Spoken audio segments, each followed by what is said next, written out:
auditeurs et téléspectateurs de la radio et télévision Tambara, vous pouvez désormais suivre votre chaîne de télévision préférée Tambara sur le satellite BadrSat 7, angle 26 degrés Est, fréquence 11010, polarisation verticale, symbole REC 27500.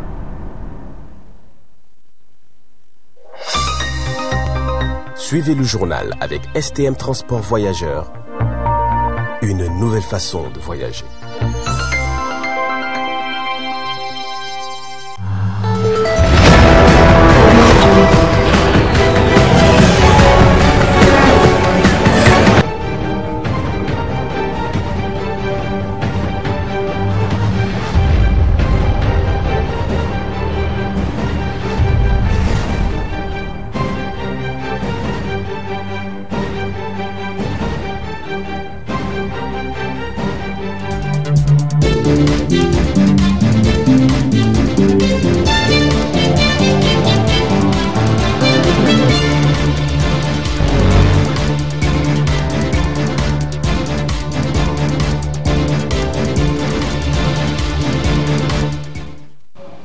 Bonsoir messieurs, dames, très ravi de vous retrouver dans cette grande édition d'information sur la voix et le miroir de la femme. Le premier ministre nigérien Al-Hajj Lamine Zen a présidé aux USA une table ronde sur le barrage de Kandaji et a pris part aussi à un panel sur l'épanouissement de la jeunesse. Suivez ce reportage. Cette table ronde est organisée par le Niger pour faire le point sur les travaux du barrage de Kandaji et enclencher la reprise effective et globale des travaux. Elle est présidée par le Premier ministre et ministre de l'Économie et des Finances, Ali Mohamed Lamine Zen, en présence du ministre des Transports et de l'Aviation civile, champion de Kandaji, le colonel-major Abdrahman Amadou, et du vice-président de la Banque mondiale pour l'Afrique de l'Ouest et du Centre Ousmane Diagana. Il s'agit de relever le défi de ce grand projet agro-hydroélectrique historique. C'est pour moi, au nom du gouvernement du Niger, d'exprimer toute l'appréciation que nous avons aujourd'hui de nous retrouver autour de cette table pour un peu mesurer le progrès réalisé dans le cadre de la collecte, il faut appeler les choses par leur nom, des ressources pour pouvoir réaliser ce très vieux projet. Je pense que les premières mobilisations ont eu lieu il y a 17 ans. Il est important que cette fois-ci, nous puissions ensemble relever ce défi qui est très important pour le Niger. Des défis restent à relever, mais l'objectif sera atteint. C'est un projet qui date de longtemps. On nous a enseigné ce barrage-là à l'école. Actuellement, on est dans la phase de reprise. Je dirais que ça commence, mais timidement. Mais je suis sûr qu'on va y arriver parce qu'on arrive à s'entendre avec l'entrepreneur sur certains points.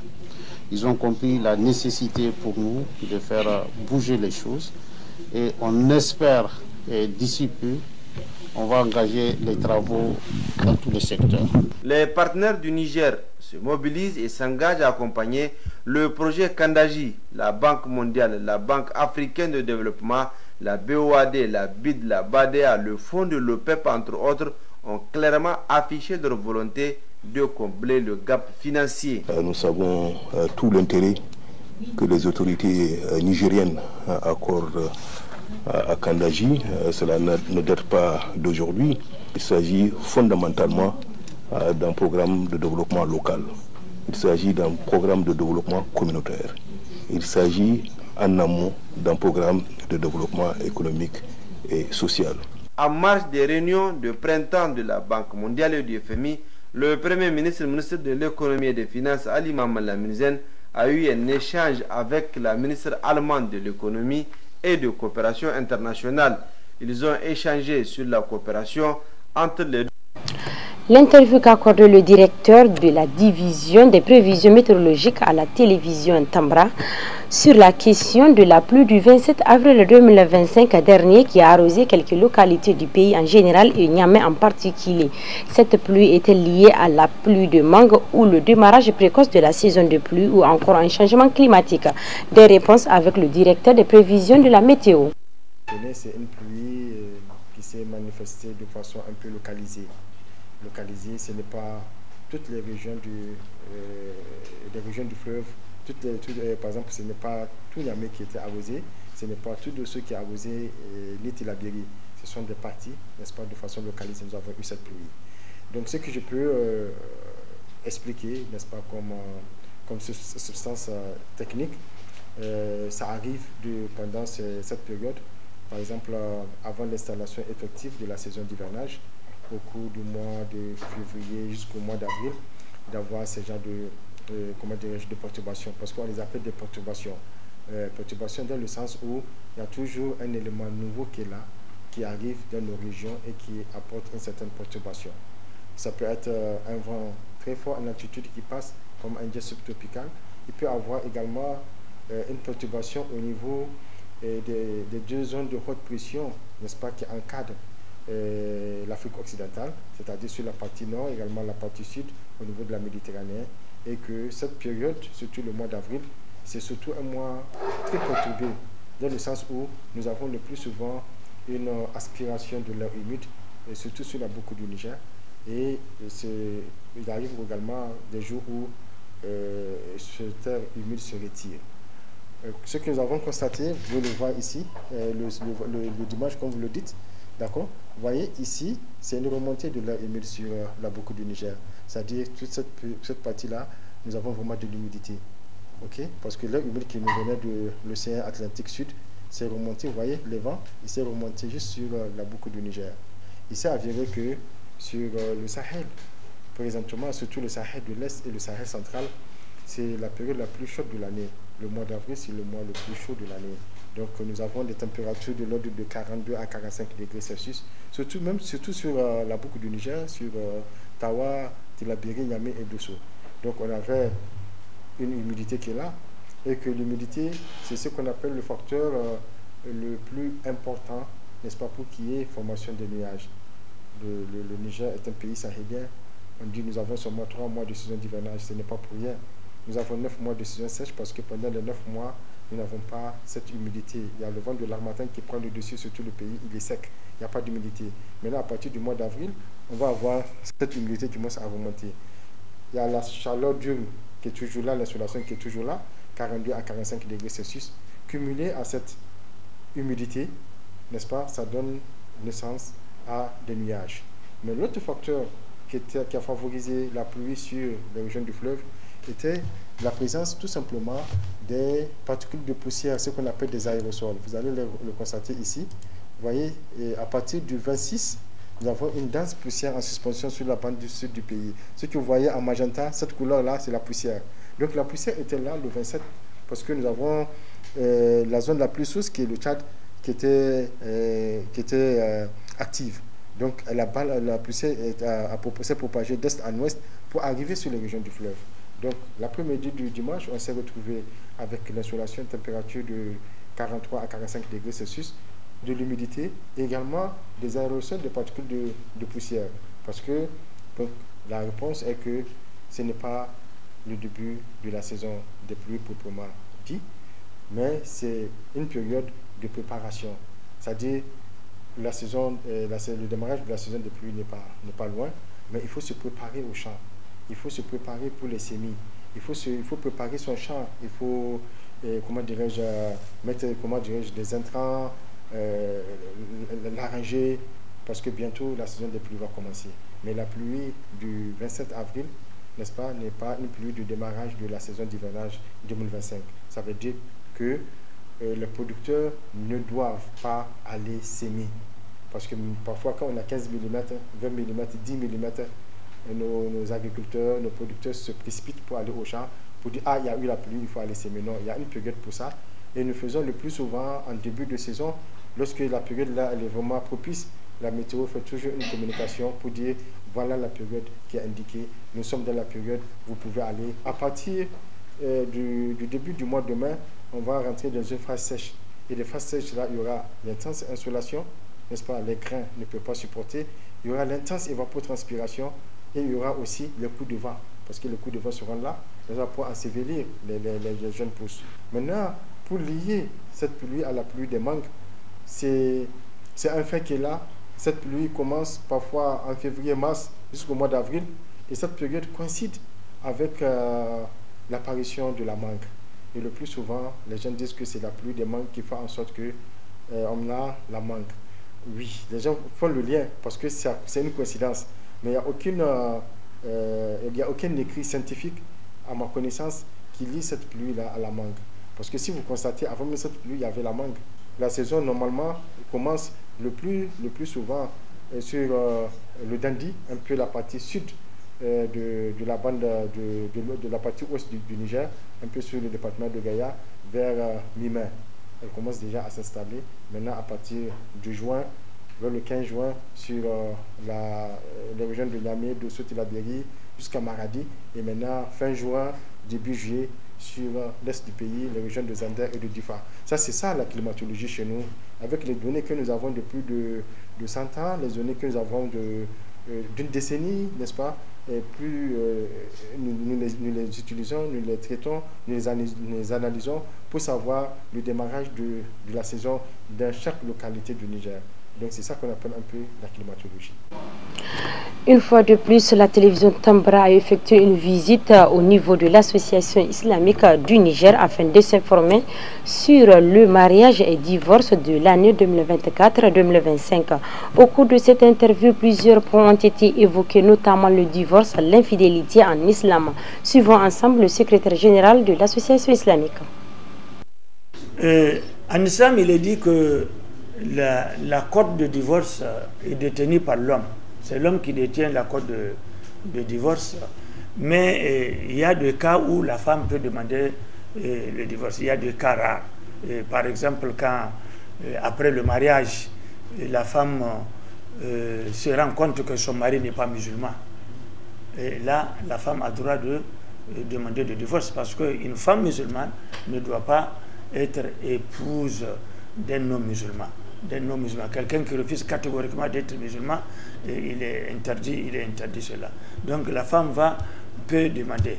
Et quand l'atmosphère devient difficile pour la femme et qu'il n'y a pas de solution, la femme peut aussi demander. Mais est-il toujours que la corde de divorce est tenue par l'homme? Alors maintenant, à quel moment la femme peut demander et avoir le divorce? À quel moment l'homme peut réclamer le remboursement de ce qu'il a mené comme dot, etc. Ici, au niveau de l'association islamique, on regarde que quand le mariage n'a pas duré, et surtout que quand il n'y a pas des enfants après le mariage, que si vraiment c'est, comment on appelle là, c'est accepté que le divorce ait lieu, on peut demander en ce moment-là, si c'est la femme qui demande, là de rembourser. Mais là aussi, ce n'est pas la totalité. Donc, les marabouts vont regarder la situation dans laquelle ils sont venus et pour pouvoir fixer un montant précis. Mais ce n'est pas la totalité et ce n'est pas dans tous les cas aussi. Voilà, donc j'ai dit que celui qui détient la corde de divorce, c'est le mari. Mais la femme a deux fois raison de demander le divorce. J'ai donné 2 ou 3 cas. Donc le premier cas est qu'une fois que la femme se rend compte que son mari n'est pas un musulman, là vraiment elle peut demander. Ou bien que c'est un mari insupportable. Donc démontrer par A plus B que ça va être très difficile. Alors là, la femme peut demander le divorce et avoir le divorce. Maintenant, le remboursement de la dot, nous avons dit que ici à notre niveau, c'est quand le mariage le mariage n'a pas duré ou quand il n'y a pas d'enfant. Mais dès qu'il y a enfant, dès qu'il y a des enfants ou que le mariage a duré, il y a des enfants. Donc là, même quand tu vas avoir le divorce, il n'y a pas de remboursement ici à donner au mari. Il n'y a pas de problème, pas d'agression, pas de ceci, cela. Donc les enfants peuvent rester dans ce cas-là avec leur maman. Mais sinon, ce qui se passe actuellement, où une fois après le mariage est rompu, le divorce intervient, et on traîne les petits-enfants même de 1 an, de quelques mois, etc. Ça, l'islam n'a pas dit ça. Et d'ailleurs, de l'autre côté, après le divorce, l'adultère en islam est haram. Vous comprenez que l'islam n'aime pas la saleté. L'islam, c'est la propriété. Et donc, c'est pourquoi l'islam a instauré le mariage. Alors, quand la femme est mariée, quand l'homme est marié, Vous voyez, donc ici il y a propriété, donc ils sont propres du point de vue physique, ils sont propres du point de vue moral. Voilà, donc l'adultère n'est pas propre, l'adultère c'est vraiment la saleté. Donc l'islam est contre la saleté. L'islam demande même de ne même pas s'approcher de ça, même pas faire l'adultère, mais de ne même pas s'approcher. Le Coran dit donc même ce qui t'amène à l'adultère, il ne faut pas t'approcher. Donc c'est haram. Ça, on n'a même pas à discuter ou à chercher par des versets, les hadiths qui sont là. Donc vraiment, c'est interdit et c'est quelque chose de sale, c'est quelque chose de malheur et c'est quelque chose vraiment qui peut détruire l'homme, qui peut détruire la femme, qui peut détruire la famille, qui peut détruire la société et qui peut détruire même la Oumma. Donc partout où il y a l'adultère, c'est qu'il y a beaucoup de catastrophes donc, naturelles. Donc ce n'est pas bon, c'est interdit. L'islam interdit ça. L'islam interdit, les versets coraniques sont nombreux et les hadiths également. Donc en jurisprudence aussi, vous avez beaucoup de... Donc vraiment le mot de toutes les sociétés, c'est l'adultère. Donc c'est pourquoi il faut être très loin. Donc chacun doit, étant musulman, doit être propre, avoir sa femme, avoir son mari, et vivre aisément avec sa femme et être très loin de l'adultère. L'adultère c'est vraiment haram, c'est interdit par l'islam dans tous les textes. Donc là on n'a même pas... c'est quelque chose vraiment qui est un malheur. Donc on ne souhaite pas dans une société, dans une famille, qu'il y ait même l'adultère. On ne souhaite pas, vraiment on ne souhaite pas, c'est une saleté et c'est quelque chose de maudit. Page internationale de cette édition. Après les funérailles du pape français ce samedi passé, les catholiques sont en attente d'un nouveau successeur. La probabilité d'un nouveau pape issu du continent africain est très envisagée. Des détails avec Africa News. Après les funérailles du pape François samedi, les catholiques sont en attente de la nomination de son successeur. Le conclave des cardinaux qui doivent élire le futur souverain pontife commence le 7 mai. Les supputations sont déjà en marche sur les favoris. Les cardinaux sont interrogés sur le cas inédit d'un pape issu du continent africain. Ce que je chercherais, c'est un pape qui connaît le fonctionnement du Vatican. Pour moi, son origine n'est pas si importante. Mais bien sûr, ce serait un grand honneur pour l'Afrique de recevoir. Même si nous obtenons un bon nombre de votes pour une personne africaine, ce serait un bon signe. C'est là que l'Église est particulièrement dynamique et en croissance constante. Le vote pourrait mettre à nu des divisions entre partisans de l'engagement de François en faveur de la paix et les conservateurs concentrés sur les doctrines fondamentales de l'Église. Espoir d'unité, nous commençons maintenant par la prière et le désir de trouver une figure ayant le courage de continuer avec sa propre voie. Il n'a pas besoin d'être le même que François, mais il ne doit pas perdre la voie tracée par son prédécesseur. 35 cardinaux âgés de moins de 80 ans sont appelés aux urnes. Leur conclave aura lieu dans la chapelle Sixtine au Vatican. Le vote se déroulera à huis clos et peut durer plusieurs jours.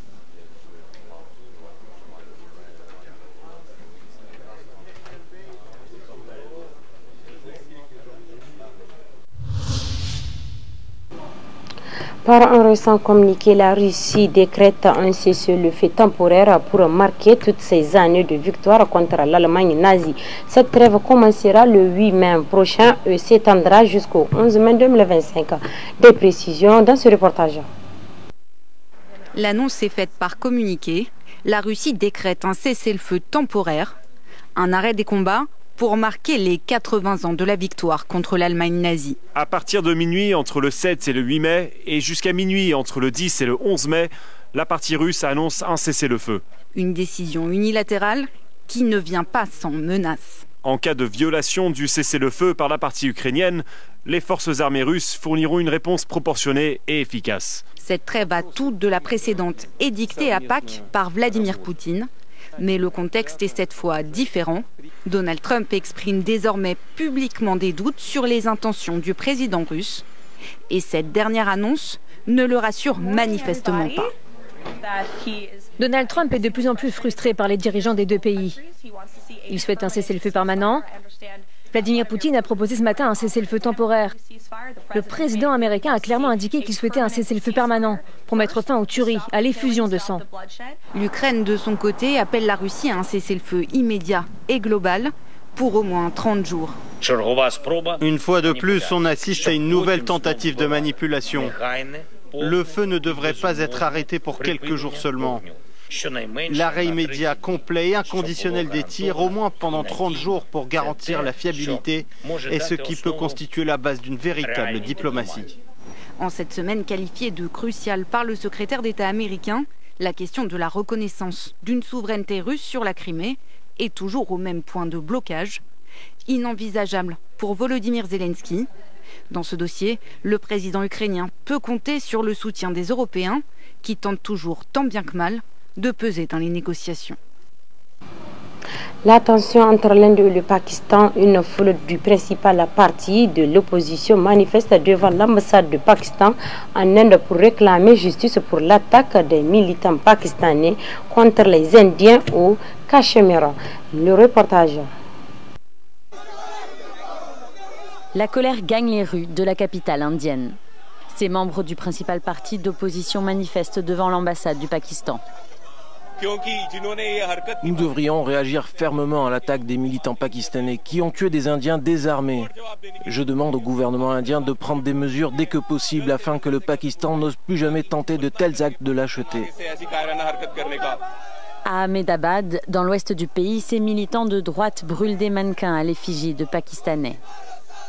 Comme depuis 3 nuits, l'alerte est maximale dans la région du Cachemire. Les troupes pakistanaises ont de nouveau ouvert le feu à l'arme légère sur des positions indiennes dans la nuit de dimanche à lundi. Ces derniers ont également riposté. Dans cette région à majorité musulmane, les autorités indiennes multiplient les arrestations, les interrogatoires et les destructions de maisons liées aux suspects de l'attaque de mardi dernier. New Delhi a interdit ce lundi une quinzaine de chaînes pakistanaises en ligne. Il les accuse de propager des contenus provoquants et sensibles, des faux récits et de la désinformation sur l'Inde. Dimanche, la marine indienne a publié des images d'essais de missiles anti-navires. Avant même toute revendication, New Delhi a imputé à Islamabad la responsabilité de l'attaque qui a fait 26 morts dans la ville touristique de Pahalgam. Le Pakistan a aussitôt démenti toute implication et s'est dit prêt à coopérer. Compte tenu de la situation actuelle et du contexte historique, le Pakistan émet de sérieuses réserves quant à la crédibilité de l'Inde dans la conduite d'une enquête équitable. Nous demandons qu'un organisme neutre et indépendant dirige cette enquête. Les deux pays ont adopté une série de sanctions réciproques, dont la suspension des visas pour les ressortissants de leurs voisins. Ces derniers ont été priés de quitter le territoire des deux côtés au plus tard mardi.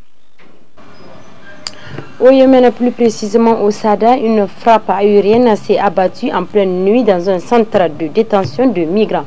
Il faut souligner que ce centre accueille 115 migrants, de toutes nationalités africaines, et a fait des dizaines de morts et blessés. Suivez ce reportage.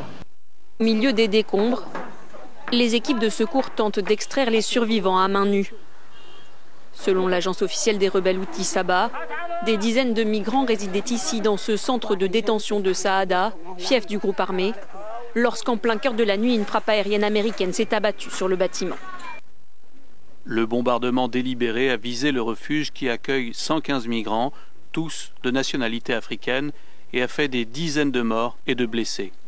À quelques centaines de kilomètres de là, au nord de la capitale yéménite, des habitations ont aussi été la cible de tirs intenses. Des scènes récurrentes ici au Yémen, alors que les États-Unis pilonnent sans relâche les rebelles Houthis depuis le 15 mars dernier. Depuis le début de l'opération Rough Rider, United States Central Command a frappé plus de 800 cibles. Ces frappes ont tué des centaines de combattants Houthis et de nombreux leaders Houthis. Malgré ces bombardements, les Houthis continuent eux de revendiquer des attaques contre des navires américains et israéliens en mer Rouge, mais dans une moindre mesure. Les tirs de missiles balistiques auraient chuté de 69% selon le commandement central américain. Les rebelles Houthis qui contrôlent une grande partie du Yémen en guerre ont commencé à cibler le transport maritime fin 2023, agissant selon eux en solidarité avec la bande de Gaza, au lendemain des premières frappes israéliennes sur le sol palestinien. Messieurs, dames, c'est ici que se referme ce 20h15 sur la voie et le miroir de la femme. Restez accompagnés de nos programmes. Merci de nous avoir choisis pour vous informer. Bonne soirée.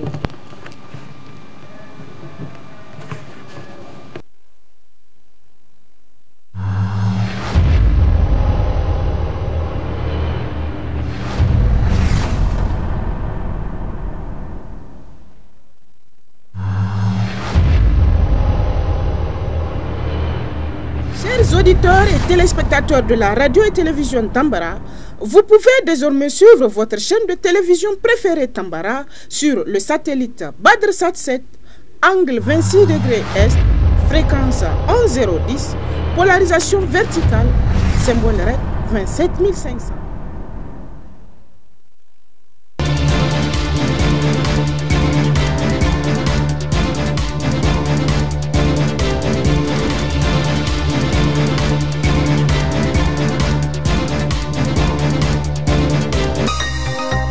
Ce journal vous a été présenté par STM Transport Voyageurs.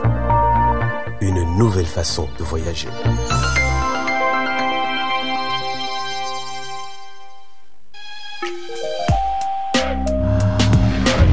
Pour vos annonces publicitaires, reportages, couvertures médiatiques, ateliers, séminaires de formation, contactez le service commercial de la radio-télévision Tambara sur les numéros suivants: le 80 10 25 25, 89 10 25 25 ou encore le 87 20 30 00.